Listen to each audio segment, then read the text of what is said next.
സംസ്ഥാനത്ത് വീണ്ടും ഗുരുതര ശസ്ത്രക്രിയാ പിഴവ്.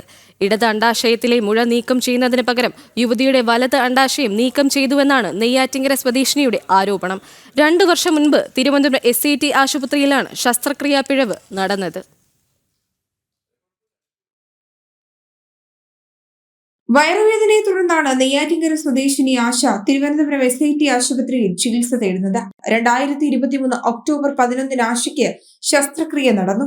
ഇടതണ്ടാശയം മുഴ നീക്കം ചെയ്യുന്നതിന് പകരം വലതണ്ടാശയമാണ് നീക്കം ചെയ്തതെന്ന് യുവതി പറയുന്നു. സർജറി കഴിഞ്ഞ് ICUയിൽ ഒബ്സർവേഷനിലായിരുന്നപ്പോഴാണ് യൂണിറ്റി ചീഫ് ഡോക്ടർ തോളിൽ തട്ടിയിട്ട് പറഞ്ഞത് ഇയാൾക്ക് ലെഫ്റ്റ് ഓവറിൽ മുഴ വ്യാപിച്ചിരിക്കുന്നുള്ളതുകൊണ്ട് ലെഫ്റ്റ് ഓവറി സിസ്റ്റം റിമൂവ് ചെയ്തെന്ന്. അപ്പോഴാണ് ഞങ്ങൾ അറിയുന്നത് ഓവറി എടുത്തെന്ന കാര്യം.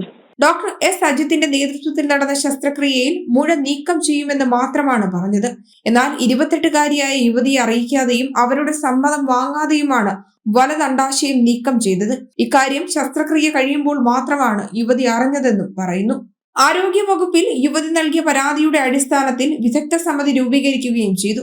സമിതി നടത്തിയ അന്വേഷണത്തിൽ സാങ്കേതിക പിഴവെന്നാണ് കണ്ടെത്തിയിരിക്കുന്നത്. ശസ്ത്രക്രിയയെ തുടർന്നുണ്ടായ ഗുരുതര ആരോഗ്യ പ്രശ്നങ്ങളും യുവതി അലട്ടുന്നുണ്ട്. ഈ സാഹചര്യത്തിൽ പ്രധാനമന്ത്രിക്കും മുഖ്യമന്ത്രിക്കും പരാതി നൽകി നിയമ പോരാട്ടം തുടരാനാണ് യുവതിയുടെ തീരുമാനം. ജനം, തിരുവനന്തപുരം.